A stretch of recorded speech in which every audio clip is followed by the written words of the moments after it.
जय श्री राम। मैं issue Harwani Hanumangarh town Rajasthan से रोज गंगा दर्शन लाइव आपको दिखाता हूं, वह पंचांग सुनाता हूं। आज का संक्षिप्त में पंचांग आषाढ़ मासे कृष्ण पक्षे अमावस्या शुक्रवार विक्रम संवत 2081 तद अनुसार 5 जुलाई 2024। आज अमावस्या रात्रि को 4:26 तक की है, तत्पश्चात प्रतिपदा। आज का विशेष दिन 10 अमावस्या अन्वाधान आषाढ़ अमावस्या सर्वार्थ सिद्धि योग। ये था आज का संक्षेप में पंचांग। कल हमने आपको तत्वार्थ रामायण की कथा जगजननी श्री सीता जी का प्रसंग सुनाया था। आज हम आपको 2 प्रसंग सुनाएंगे। अध्याय 15वां श्री सीताराम जी का नित्य संयोग। वाल्मीकि रामायण में वर्णन आता है कि राम जी अंतिम यज्ञ नैमिषारण्य में किया। अयोध्या के पास ये नैमिषारण्य है।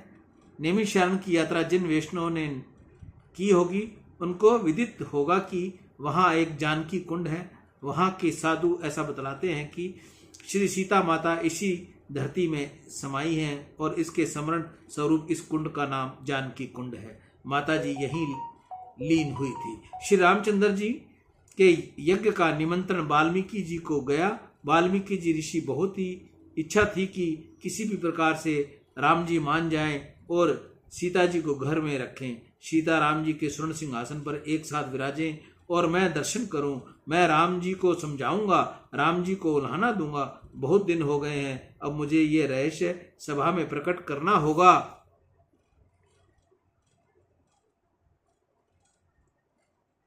एक दिन दरबार भरा हुआ था। उस दरबार में वाल्मीकि ने भाषण दिया। 60,000 वर्ष तक मैंने तपस्या की है। मन, वाणी अथवा कर्म से मैंने कोई पाप नहीं किया। एक दिन भी मैंने झूठ नहीं बोला। मैं प्रतिज्ञा पूर्ण कहता हूं कि सीता जी महान पतिव्रता है। सीता जी अति पवित्र है, शुद्ध व निर्दोष है। आज ऋषि ने सभा में प्रकट किया कि श्री सीता जी मेरे आश्रम में है। राम राज्य में प्रजा बहुत दुखी है, राम राज्य में प्रजा बहुत सुखी है। जितना महान सुख राम राज्य में तुमको मिलता है उतना स्वर्ग के देवताओं को भी नहीं मिलता। परंतु लोगों को धिक्कार है कि ऐसे श्री रामचंद्र जी के मुख का तनिक भी विचार नहीं करते। जिन रामचंद्र जी के राज्य में इतना महान सुख तुमको मिला है, उन राम की क्या स्थिति है। अकेले श्री राम राजमहल में रहते हैं, अकेली सीता मेरे आश्रम में रहती है। यह तुम लोगों से कैसे सहन किया जा रहा है। तुम्हारी जैसी सेवा श्री रामचंद्र ने की है, वैसी किसी राजा ने अपनी प्रजा की सेवा नहीं की। तुम्हारी आराधना के लिए ही राम जी ने निर्दोष सीता का भी त्याग कर दिया। आज मैं प्रतिज्ञा पूर्ण कहता हूं कि सीता महान पतिव्रता है।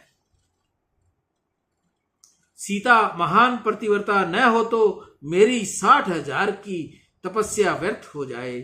श्री सीता जी महान पतिव्रता न हो तो मैं नरक में पड़ूं, मेरी दुर्गति हो। सीता जी का स्मरण हुआ और श्री वाल्मीकि जी का हृदय द्रवित भूत हो गया। उन ऋषि ने सीता जी का बहुत बखान किया और अयोध्या में प्रजा को बहुत उलाहना दिया।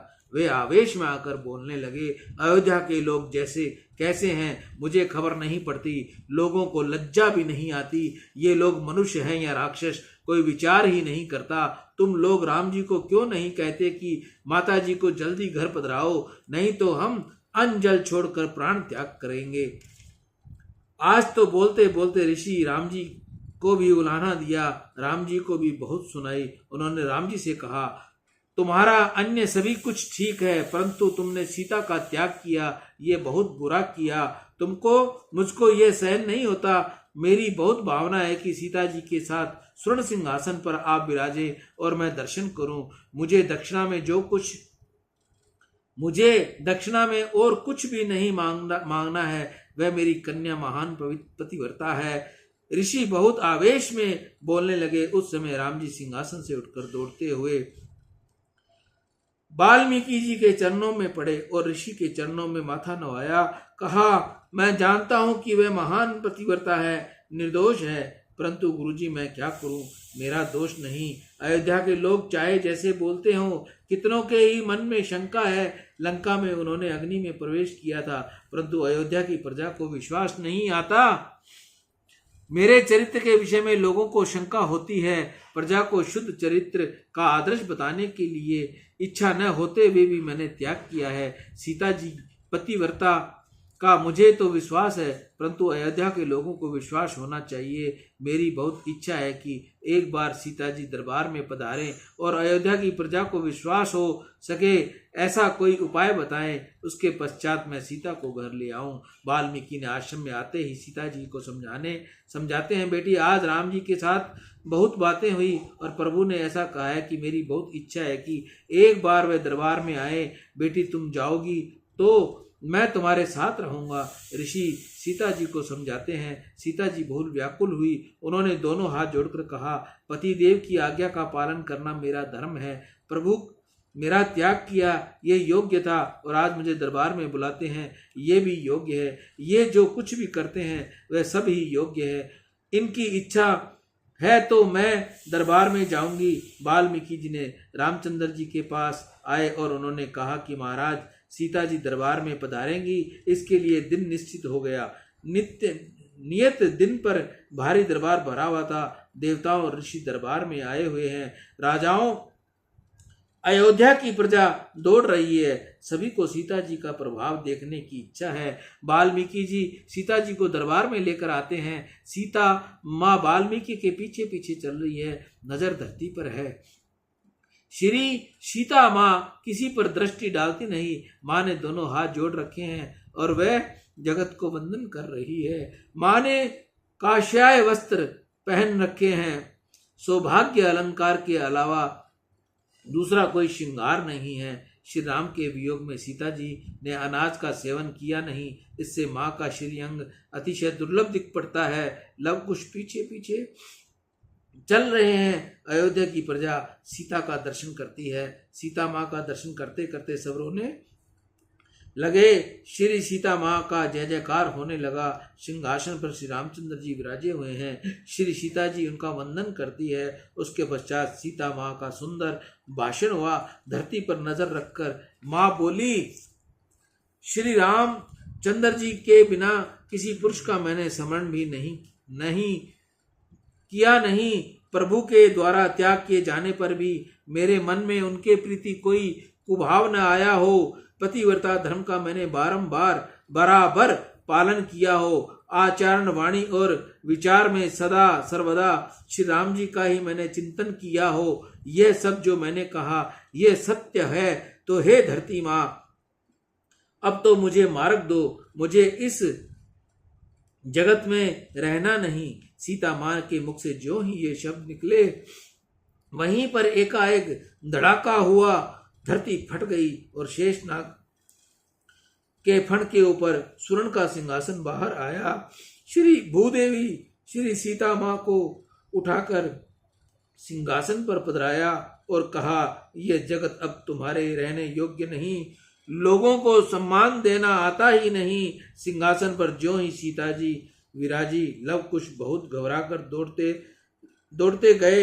हमारी माँ कहाँ जाती है? 7-8 वर्ष के बालक हैं। माँ ने बोली, माँ बलियां ली और कहा, बेटा राजा राम तुम्हारे पिता हैं। तुम सब अपने पिता की सेवा करना।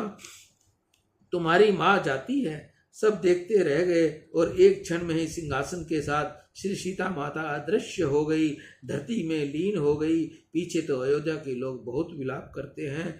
श्री राम आनंद रूप हैं, परंतु सीता जी के वियोग में उन्होंने भी विलाप किया। श्री सीता जी का चरित्र अति दिव्य है। उनकी प्रत्येक लीला दिव्य है। सीता जी का जन्म दिव्य है। सीता जी का जीवन दिव्य और सीता जी का शेष लीला भी दिव्य है। श्री सीता जी के समान महान पतिव्रता स्त्री इस जगत में कोई हुई नहीं, भविष्य में होगी भी नहीं। श्री सीता जी की लीला अति दिव्य है। श्री सीता राम मानस समाज को धर्म का शिक्षण देने के लिए आए हैं। सधर्म का पालन करें। उनकी ही भक्ति भगवान को सुहाती है।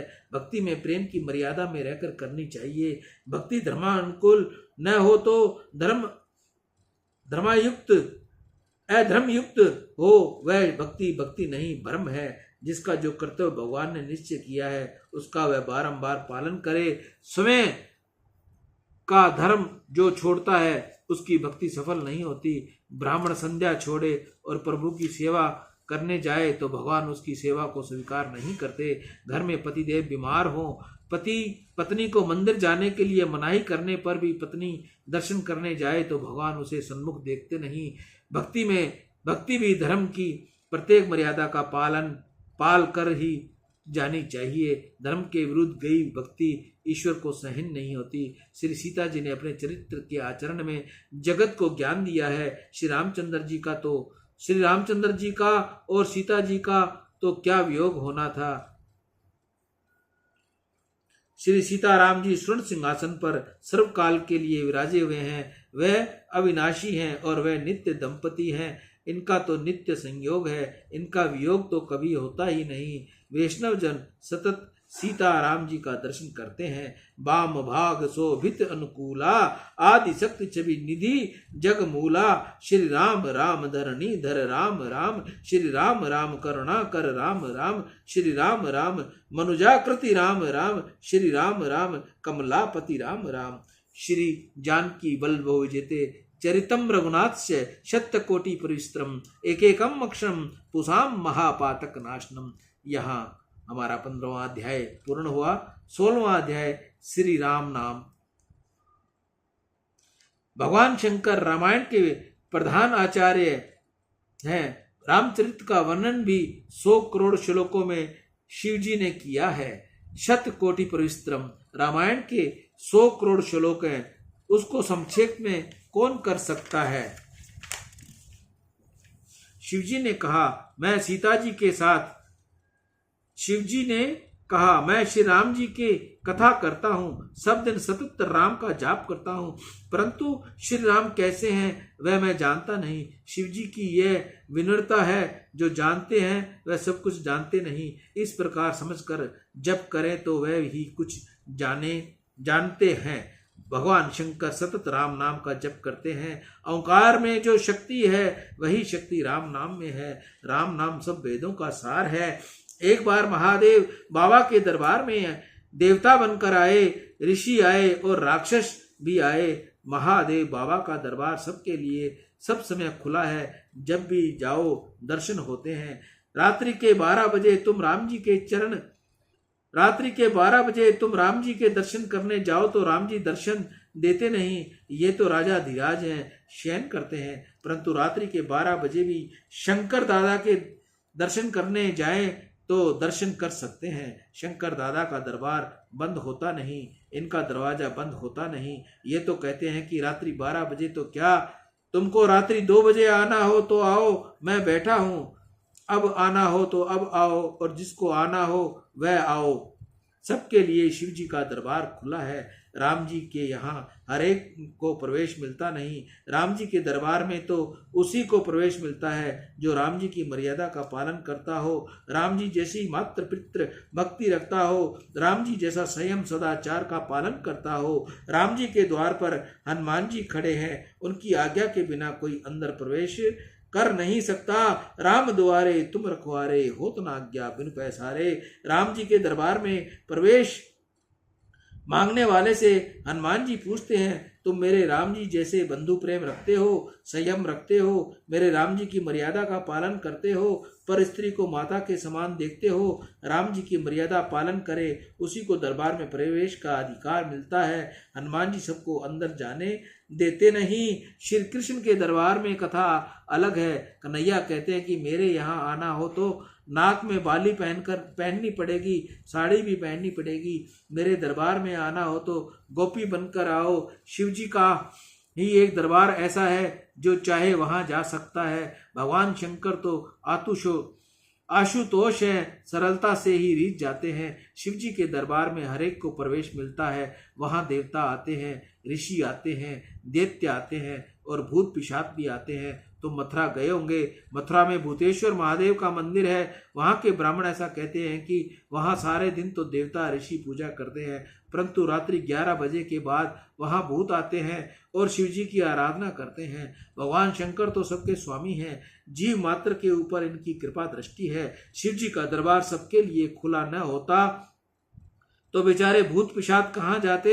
शिव जी के दरबार में देवता और ऋषि रामायण मांगने आए, वहां राक्षस भी आए और उन्होंने कहा महाराज हमको रामायण पाठ करना है, सो आप हमको रामायण दो। राक्षसों को भी रामायण पाठ कर, राक्षस भी रामायण पाठ करते हैं, परंतु आजकल के मनुष्य रामायण का पाठ करते नहीं। कितने ही लोग तो उपन्यास श्रृंगार की कथा बहुत पढ़ते हैं और मन को बिगड़ाते हैं, जीवन को बिगाड़ते हैं।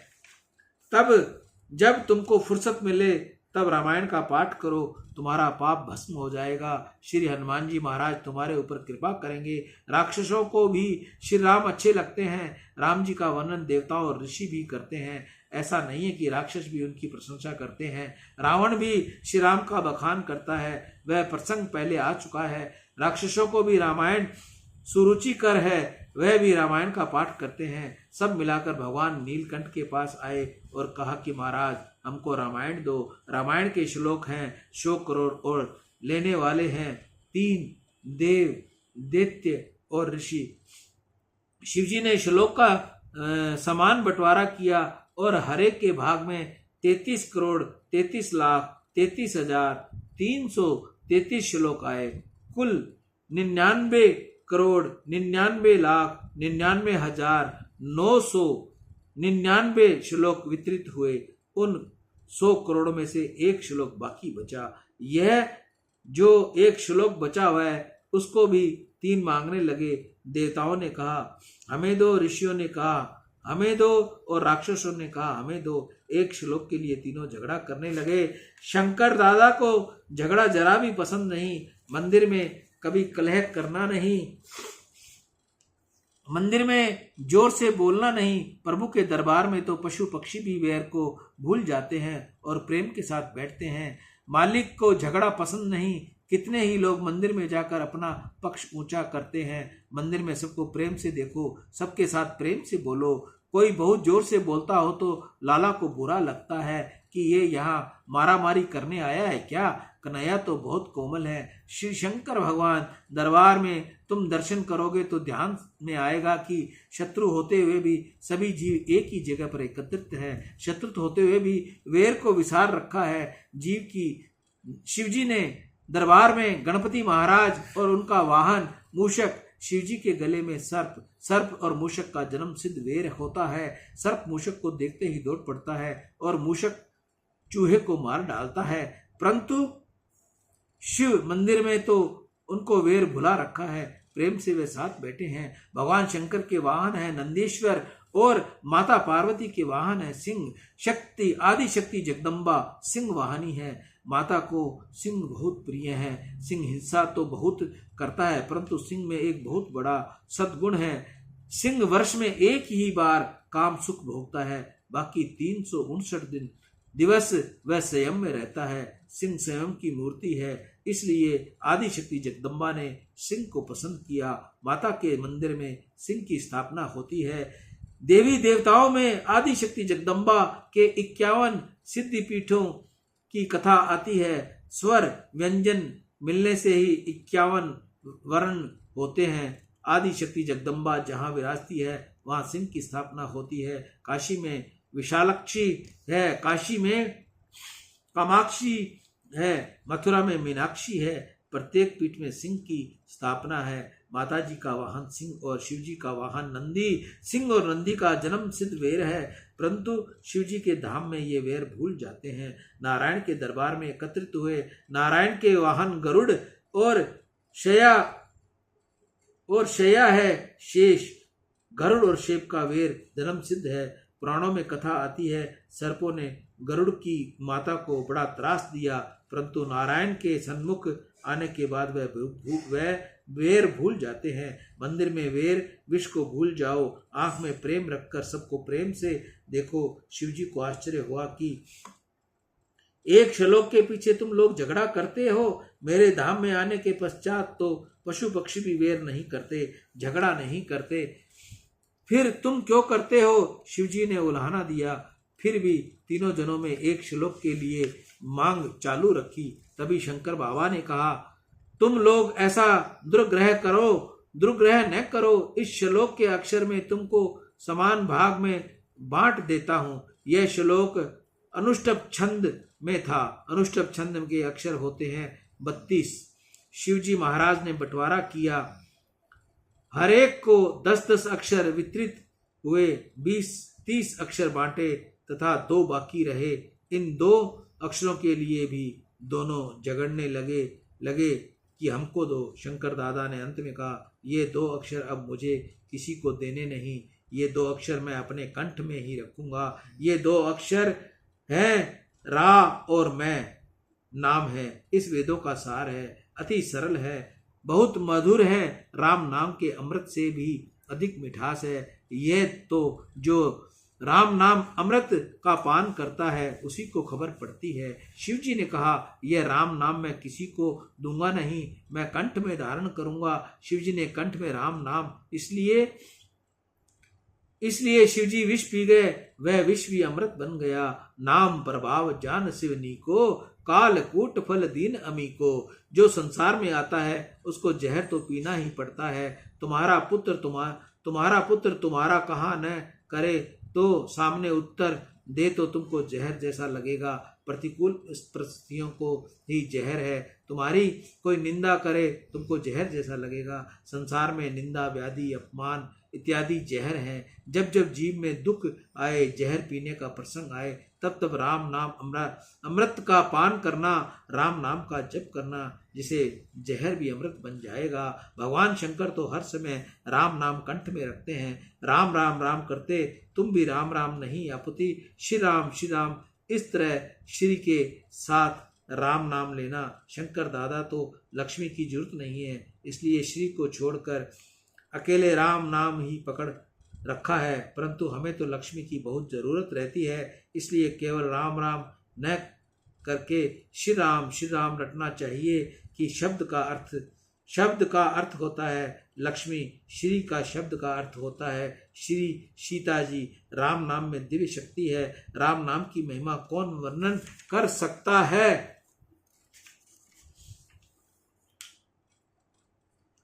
परमात्मा के राम के साथ प्रीति करोगे तो धीरे धीरे जीवन सुधरेगा, मन को शांति मिलेगी, तुम्हारा कल्याण होगा। परमात्मा के नाम में प्रीति न हो तब तक संसार में आसक्ति छूटती नहीं, संसार का मोह छूटता नहीं। प्रभु के नाम से सतत रचे पचे रहो। नाम जहाँ है वहाँ किसी न किसी दिवस स्वरूप में भी प्रकट होगा। संसार में रहकर मन की पतिव्रता जाननी हो तो परमात्मा के साथ प्रीति करो। सियावर राम जय जय राम, मेरे प्रभु राम जय जय राम। जय मंगल भवन अमंगल हारी, द्रवौ सुदशरथ अजर बिहारी। दीन दयाल विरुद्ध संहारी, हरहुनाथ मम संकट भारी। कल का हमारा प्रसंग रहेगा श्री राम श्री श्याम। आज की कथा का यहीं विश्राम। मैं ईशु हरवानी, हनुमानगढ़ टाउन, राजस्थान से तुलसी की माला गंगा दर्शन।